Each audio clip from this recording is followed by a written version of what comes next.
Assalamualaikum warahmatullahi wabarakatuh. Baik, kembali lagi di materi database ya, atau basis data, yaitu di materi function dan store prosedur. Store function dan store prosedur. Nah, function dan prosedur ini mirip dengan kita coding ya, di bahasa pemrograman. Jadi membuat sub-sub program, di mana subprogram itu nanti kita bisa eksekusi berulang kali. Nah, namun yang sekarang itu kita gunakan di database gitu ya. Sesuai dengan namanya, ada function, ada prosedur ya. Jadi kalau function itu pasti harus ada return value-nya, kalau store prosedur belum tentu ada. Namun bisa jadi function dan prosedur memiliki parameter input ataupun tanpa parameter input.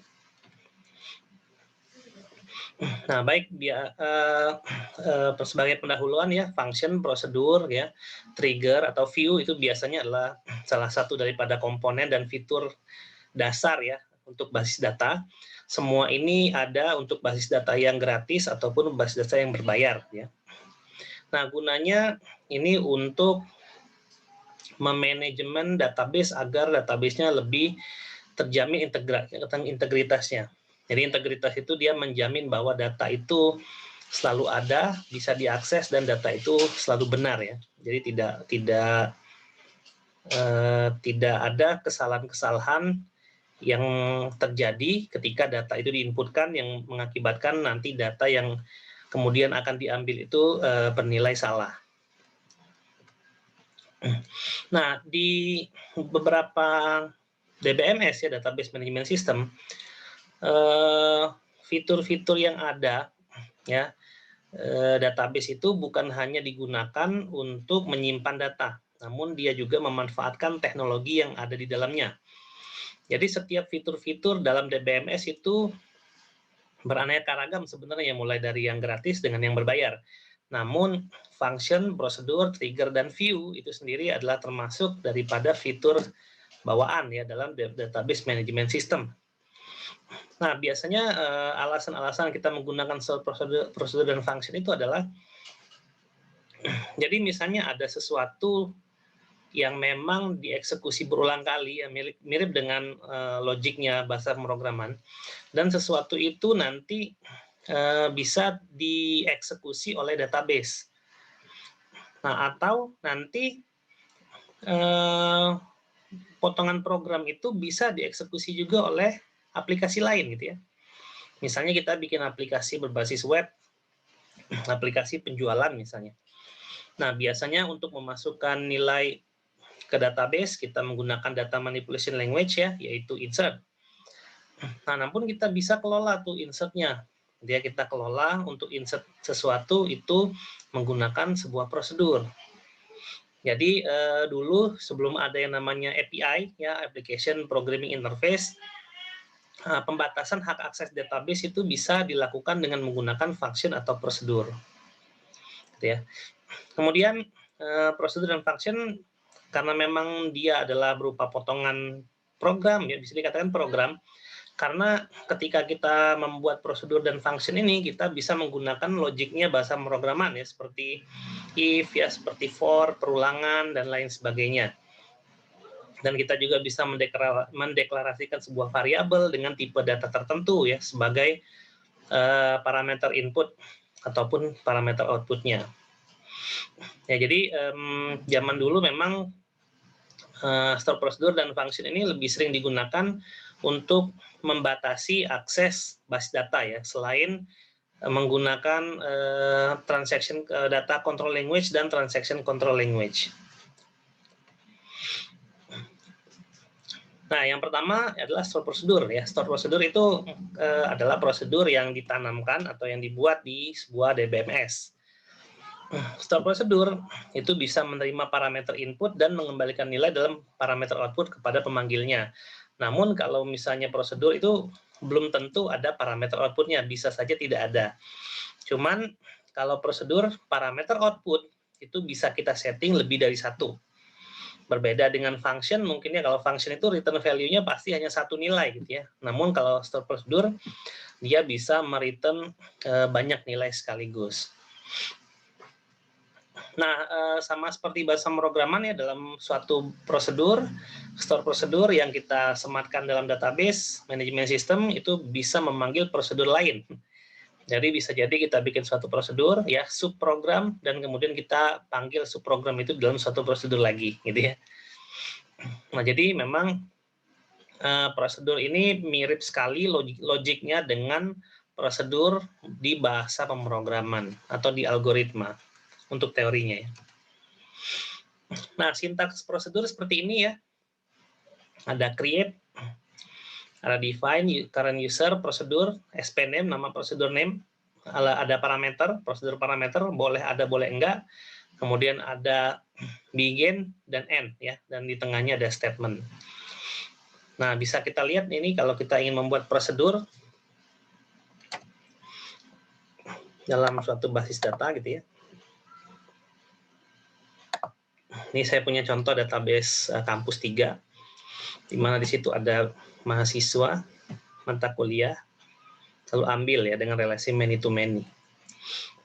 Nah, iseng bikin prosedur seperti ini gitu ya, di mana prosedur itu kalau kita menggunakan editornya XMPP ya, berbasis web, ini kita langsung disajikan beberapa tampilan form ya, jadi kita tidak perlu lagi untuk mengeja secara sintaks ya. Jadi kalau kita mengakses SQL-nya menggunakan command line, ya baru kita bikin sintaks yang seperti ini. Nah, di sini tinggal bikin aja routine name, ya, prosedur, tipenya prosedur, ada parameter in, ada parameter out, dan ada in out. In out itu yang keluar dan masuk sama parameternya. Nah, kita bikin seperti ini, lalu kita buat di body-nya statement, ada begin end-nya, cuman begin end-nya di prosedur MySQL versi yang saya pakai ini tidak perlu ditambah begin end. Jadi langsung saja insert into mahasiswa value nama ya. Jadi ini berlakunya di localhost ya, dan seperti ini kira-kira. Jadi kalau kita mau jalankan kita tinggal tekan execute. Ya, ada dua tadi ya, ada NIM sama nama, tinggal masukin aja NIM-nya 234 misalnya. Namanya Bambang. Oke, berarti sesuai dengan sintaks yang kita buat tadi, nanti akan ada mahasiswa ya dengan NIM 234 dengan nama Bambang. Ya, kita bisa bikin yang lain sih, tidak harus insert mahasiswa gitu ya. Itu tadi yang dipergunakan sebagai pembatas akses database. Jadi kalau ingin memasukkan data mahasiswa tanpa mengetahui tabel yang diakses apa, kita tinggal kasih prosedurnya saja. Jadi aplikasi luar ya, eksternal sistem, tinggal koneksi ke database yang kita punya, lalu kita lempar prosedur apa saja yang bisa mereka akses untuk memanage database kita gitu ya. Oke, kemudian ya, jadi ada parameter tadi in ya, parameter yang digunakan untuk menerima input, lalu out untuk output saja, kalau in out itu untuk menerima input dan menyimpan hasil output. Nah, ini contoh yang lain ya. Kalau kita membuat prosedur dengan menggunakan command line, jadi SQL-nya pakai command line. Jadi ini kalau kita ingin membuat prosedur untuk menghapus ya suatu produk berdasarkan kodenya. Jadi kita tinggal bikin aja di sini gitu ya. Create prosedur hapus produk, in, parameter input adalah kode produknya, kode produk param ini sebagai variabelnya. Lalu varchar 12 itu adalah tipe datanya. Nah, di sini dia akan menghapus produknya dengan produk sekian, menghapus harganya juga, lalu menghapus di penjualannya juga gitu ya. Jadi kalau dia memanggil hapus produk ini, maka semua produk dan semua yang berkaitan dengan produk itu akan ikut dihapus sesuai dengan statement ya yang diketikkan di dalam prosedur ini. Gitu ya. Nah, kemudian berikutnya adalah function. Nah, function itu mirip dengan prosedur, tapi dia mereturn value, ya pasti mereturn hasil. Kalau prosedur tadi, seperti yang saya contohkan di dalam program tadi ya, di dalam MySQL tadi, ketika saya memasukkan NIM 234 dan mahasiswa bernama Bambang, itu tidak ada parameter out ya, jadi dia tidak mengeluarkan suatu nilai atau mengembalikan satu nilai, hanya mengeksekusi baris perintah statement saja. Nah, kalau function itu mau tidak mau harus ada return value-nya, gitu ya. Jadi di sini sintaksnya adalah create function, ya function name ada parameternya, boleh ada boleh tidak, lalu return type-nya dia harus ada return type karena dia harus ada sesuatu pengembalian nilai, gitu ya. Nah, kemudian di dalamnya nanti akan ada routine body, di mana itu yang akan mengeksekusi perintah-perintah yang kita buat di dalam function. Jadi ada SPName tadi, ada parameter atau function parameter, ada return, dia harus ada klausa return, dan ada komen, boleh dikasih komentar. Ya. Oke, contohnya seperti ini. Ya, di sini saya bikin function, di mana itu functionnya hanya tambah aja, ada X dan ada Y. Nah, inilah kalau bedanya kalau kita bikin function ya, maka harus ada return. Ya, return type-nya adalah integer, lalu panjangnya adalah 10. Di mana nanti saya tinggal mengembalikan dengan sintak return itu X plus Y. Jadi ini kalau dieksekusi, kalau saya masukkan di sini 10, di sini saya masukkan 10, maka ada return value-nya yaitu 20 di sini, di mana itu adalah berupa tambah, gitu ya, karena namanya adalah tambah. Nah, kalau function pasti ada return value. Nah, untuk posisi function dan prosedur bisa ditentukan sendiri ya. Biasanya function itu lebih cocok untuk mengembalikan satu nilai. Kalau ada perhitungan nilai yang dilakukan di database, kalau prosedur itu bisa kombinasi macam-macam ya. Bisa untuk data manipulation language, bisa untuk bikin apapun itu ya. Belum lagi nanti function dan prosedur ini bisa digunakan di trigger. Nah, trigger nanti akan dibahas di video yang lain ya. Itu videonya sudah ada sih sebenarnya, jadi ini videonya agak telat. Baik, kalau dari slide contoh yang lain ya. Jadi di sini ada SQL. Kalau kita pakai command line ya SQL biasa. Kemudian kita gunakan sintak tadi create function. Di sini ada nama FC, nama mahasiswa, X adalah karakter, return karakter ya. Lalu yang akan dilakukan adalah concat, menggabungkan nama dengan X-nya ini tadi ya.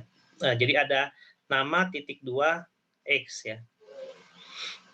Jadi kalau kita panggil nanti ya kita panggil menggunakan sintak select ya, select function-nya. Prosedur juga bisa pakai select tadi ya kalau pakai command line. Jadi di sini kita klik Solihun, maka akan muncul di sini nama titik 2 Solihun gitu ya. Jadi yang kita akan inginkan adalah menggabungkan concat ya. Menggabungkan nama ini ya, string nama ini dengan X yang diinputkan daripada function ini. Jadi logiknya dan cara penggunaannya benar-benar sama seperti bahasa pemrograman gitu ya, dan algoritma logiknya sama dengan algoritma dan bisa diterapkan di bahasa pemrograman. Salah.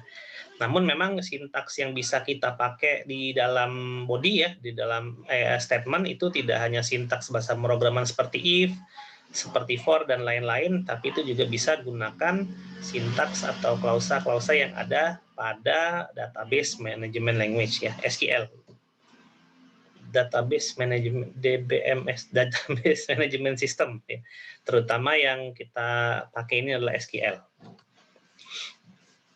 Nah, ini perbedaan utama dari function dan prosedur. Jadi function tadi pasti harus mengembalikan nilai. Jadi tidak mungkin tidak. Jadi kalau kita lupa mengembalikan nilai sintaks atau klausa return tadi, maka dia akan error. Nah, kalau function dia tidak ada parameter out, jadi hanya boleh parameter in saja. Karena out-nya udah tadi return ya. Terus function bisa dipanggil dari perintah select ya. Jadi misalnya select apa, from select apa ya, from apa. Nah, itu function bisa dipanggil di situ gitu ya.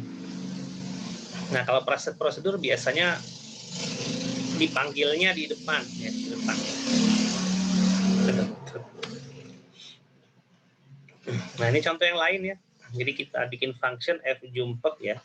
Function fjump pegawai, kode jabat char 2. return integer, bikin declare jum integer. Declare ini adalah sintaks untuk deklarasi variabel. Nama variabelnya adalah jum, tipenya integer. Select count, ya biasa into jum from pegawai where kode jabat sama dengan kode jabat.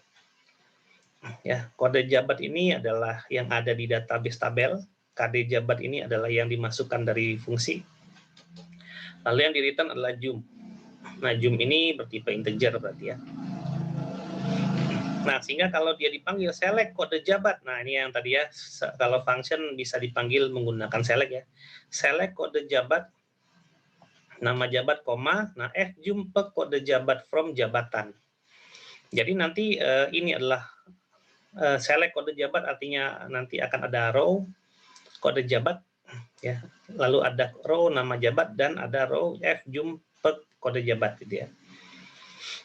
Nah, untuk apa fungsi ini? Fungsi ini kalau kita lihat dari sintaks, dia ingin tahu berapa di dalam suatu organisasi itu berapa banyak yang menjabat sebagai direktur dan berapa banyak yang menjabat sebagai kabak gitu ya.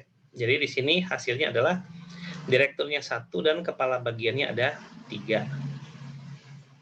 Jadi kalau function dia bisa dipanggil langsung dari select ya, sehingga dia membuat row sendiri nantinya. Membuat kolom sendiri, membuat atribut sendiri. Aduh, salah.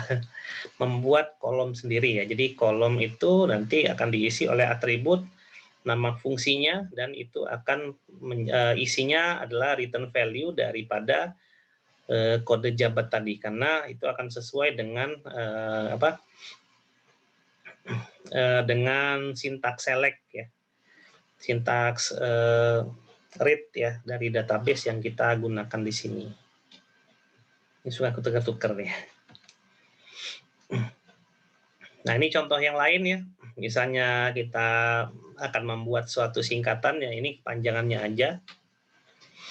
Nah, kita juga bisa gunakan tadi ya sintaksnya bahasa pemrograman, bisa if, bisa for, bisa juga case seperti ini gitu ya. Declare nama jurusan varchar 30 when case code ya. When TI kodenya then ini, when SI then set nama jurusan menjadi ini dan seterusnya. Sehingga kalau kita panggil select F jurusan SI, yang keluar adalah sistem informasi karena ini ada di dalam bagian case ya di sini. Oke, baik seperti itu ya prosedur dan function secara singkat. Semoga informasi ini bermanfaat. Membuat function dan prosedur itu sebenarnya gampang-gampang susah ya.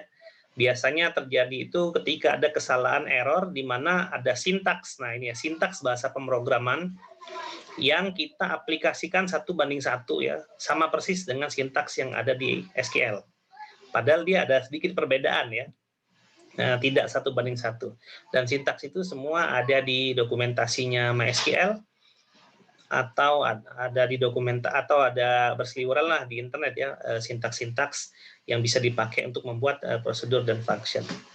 Baik, itu saja dari saya. Terima kasih. Wassalamualaikum warahmatullahi wabarakatuh.